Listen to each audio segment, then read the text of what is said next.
Then let's do this. This is Uplifting through Design. My name is Paola Mariselli, and I was born and raised in Peru. I have since lived and worked in a lot of different places, mostly in North America, including California, New York, Massachusetts, and I've been living in London for the past 3 years or so.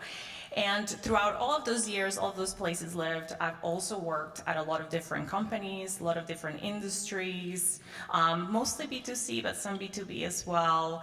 A lot of amazing product launches, the most recent of which was the Bumble rebrand and redesign. For those of you who don't know, Bumble is a dating app, so happy to talk to you more about it afterwards as well.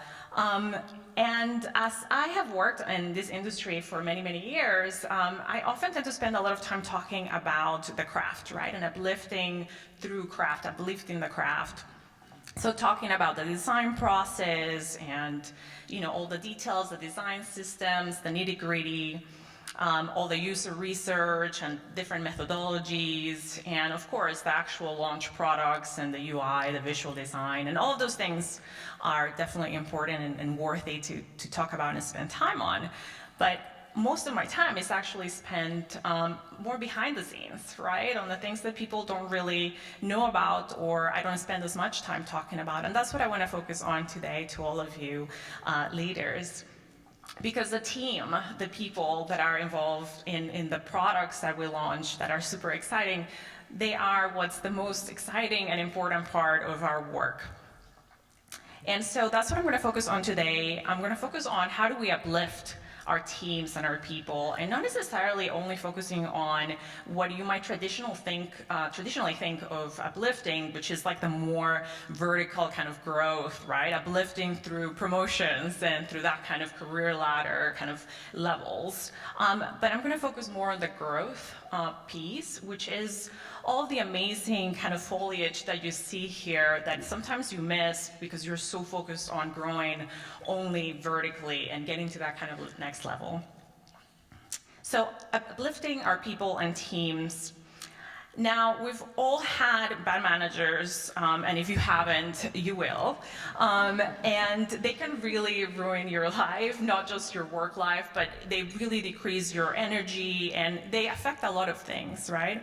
And hopefully you all know the importance of having a good manager, but just in case, I will give you a couple of data points as to why you all are so important. 70% of the variance in team engagement is determined solely by the manager. 70% of the variance in team engagement. And team engagement here is involvement and enthusiasm, which means that for your team to be involved in the work that they do, to be engaged in the work that they do, 70% of the variance is all up to you. So you can't blame anybody else. So it's intense, right? And it's important that your teams are happy. It's very important because we're good people, we want people to be happy, but also for the bottom line. Happy employees are 20% more productive than unhappy employees. So business-wise, you actually want your employees to be happy as well, or your teams. Okay, so hopefully by now everybody agrees, hopefully you want to be a good manager and you understand the importance of being a good manager. So I will be sharing a few dimensions for you to think about and take one or two pieces that make sense for you and your team. So the first dimension is around opportunities. And when we talk about opportunities, again, we talk about career ladder, kind of the new title, the new role, and all of these opportunities are very important for your team and for yourselves, of course. But I want to talk about some other less spoken pieces, such as the types of work. So when you think about providing your team with new opportunities, think about different types of work that you might be able to provide to them. Sometimes we tend to pigeonhole people because they're good at something, we want them to do more of that. Oh, he's a great systems thinker, or she's a great visual designer, so let's give this person more of that. And maybe you can provide a breadth of new opportunities by changing the type of work that they do. Another piece is the scope of work. Maybe you have someone that is kind of focused on a particular team in a particular area, and you would benefit from giving more end-to-end kind of work. And lastly, the problem space. Maybe they've been focused only on the login parts or the onboarding pieces of the product, and they would benefit from having experience in other places. So think outside the box in terms of the opportunities that you're able to give your team. You might have seen this matrix before of the intersection between awareness and knowledge. And our teams and the people that we support, they already know all the known unknowns, right? Like they might actually come to you and say, hey, I'm trying to be better at X, Y, or Z, like help me out, right? But where we have this incredible power and magic as managers is that we're able to surface the unknown unknowns for them. Nobody can do that for themselves by definition, but you as managers can actually do that for your team.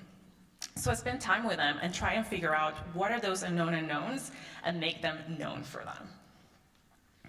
So time to take action. What does this actually look like for you and your teams in real life? Well, you can uplift by creating growth plans.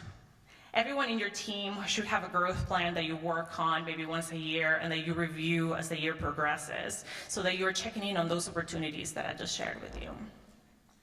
You can also uplift by encouraging the team to step outside of their comfort zone and again, encourage them, gently nudge them to maybe take on projects that they haven't taken before. Okay, second dimension is feedback. And we all know and get a lot of feedback about the work that we do, whether you want to or not at times. And so I'm not going to focus on that what kind of feedback, but more on the how feedback. Because this performance feedback, sometimes we only get once a year during performance review cycles. And that is not enough. So if this is all that you hear from my talk, please don't wait until performance reviews to give the how feedback. It's not enough. It needs to happen throughout the year. Employees who receive daily feedback from their manager are 3 times more likely to be engaged than those who receive feedback once a year or less. And performance reviews usually happen once a year. So that how feedback is so critical. So you can uplift by making space during your one-on-ones for fast feedback. That's what I call it, fast feedback. And I offer it on an almost daily basis to people in my team. I'll just pay attention to what they're doing. Maybe they had a really good meeting. Maybe they presented really well during cred. And I'll just send them a message or talk to them in the next one-on-one and say, hey, really quick, like some fast feedback. And they kind of get used to it being a casual thing. It doesn't have to be this like big, intense, moment of feedback, but more like, hey, by the way, like that meeting that you presented on X, you did an amazing job. You did A, B, and C really, really well. So well done. And people just get used to it. My team actually just asked for it now. Like, do you have any fast feedback for me during one-on-ones? They love it. And then you can also get it back, which is a nice thing. And fostering a team culture of performance feedback. So this does not have to rest only on your shoulders of paying attention of how they're doing things, but if you foster a team culture of how or performance feedback, then people will give each other feedback in a team. So for example, in crit, maybe they'll give feedback not just on the actual work, but in a very meta way. Hey, the way that you presented that work, the way that you kind of framed the problem prior to sharing the work, that was really effective.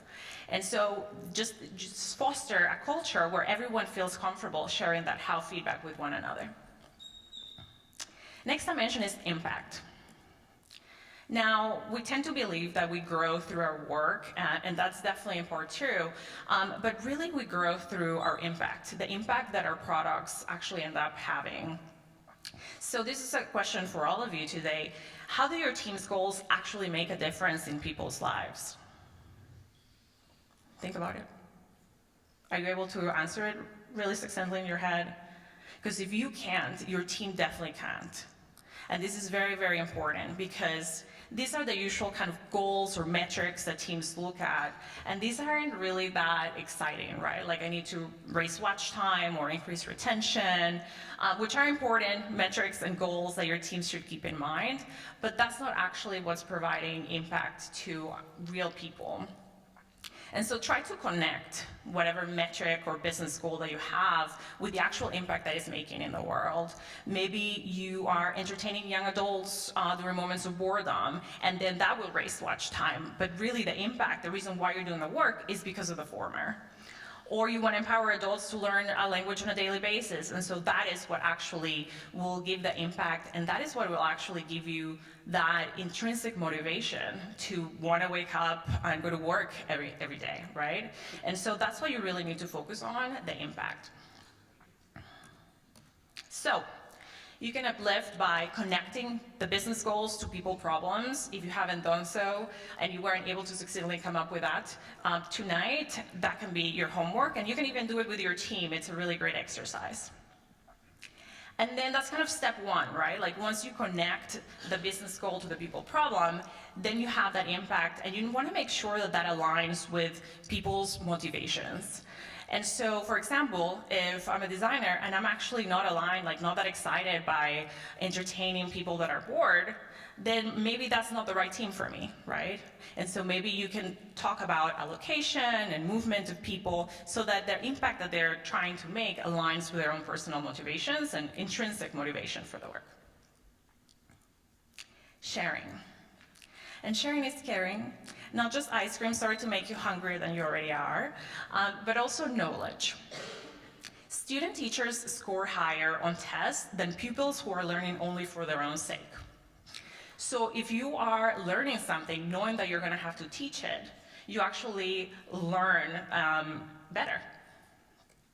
And everyone has something to teach, right? You don't have to be the super senior designer. You can be a junior designer and still have something that you can teach others. So if everyone has something to teach, it means that everyone has something to learn by teaching. And so you can uplift by creating a culture of coaching. Create kind of those programs where everybody in your team feels empowered to share with one another the things that they are learning that they're good at.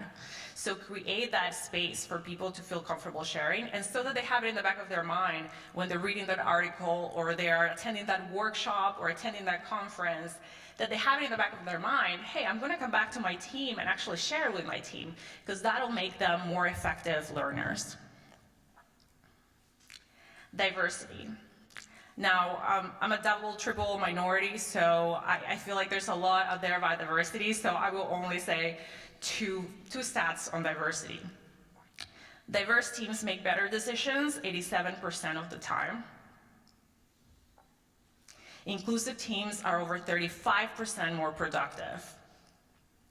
There's way more about diversity that you can read online, so I'm not going to go too deep into that. Just do it. And you can uplift by applying inclusive hiring practices. Make sure that there's no bias, make sure that things are objective in the process, and highlighting diverse perspectives. So once you actually hire these diverse people, you actually need to make sure that you are creating the environment so that we thrive. And we don't want to go to another job immediately after, right? And so you want to make sure that you're highlighting those diverse perspectives and creating a culture and an environment that allows those diverse perspectives to thrive. Safety. And I'm talking about psychological safety, which is the belief that you won't be punished when you make a mistake. Very simple. Psychological safety enables risk-taking and creativity. And guess what function, what role really benefits from risk-taking and creativity? All of us. Which means psychological safety is so, so important. The highest performing teams had one thing in common in this Harvard Business Review study: psychological safety. Psychological safety is really, really critical. So you know what time it is. It's time for action. You can uplift by positively recognizing good failures. Maybe take some time on your team meeting or the newsletter or the team update and make sure that you're not just highlighting all of the things that went well, but also those validated learnings that came through failure. And create safe spaces for the team. Maybe you're involved in that, maybe you're not, but the team should be able to have a space where they're able to grieve their concerns, things that they're scared of, or their other failures. Last but not least, care. Good managers care about their team as individual contributors. Great managers care about their team as humans. At the end of the day, sure, we're designers, but we're also so many other things to so many other people. We're humans first, and we just need to take care of each other in that way, and that can make you the most effective manager if you don't do anything else. Just care about people. And I'm not going to leave you with any kind of action item, because I think we all know how to take care of one another. Maybe not exactly like this, but you get my point. So uplifting is all about growth through opportunities, feedback, impact, sharing, diversity, safety, and care. And once you look at all of that, and you really dive deep, you realize that it's actually a lot of work. And this is just about uplifting people, right? And then you actually need to uplift the craft and uplift all the operations and talking to leadership and all of the things, which can feel very, very daunting. But you can do it, I promise. And I'll leave you with this quote. Start by doing what's necessary, then do what's possible, and suddenly you're doing the impossible. Thank you very much, everyone.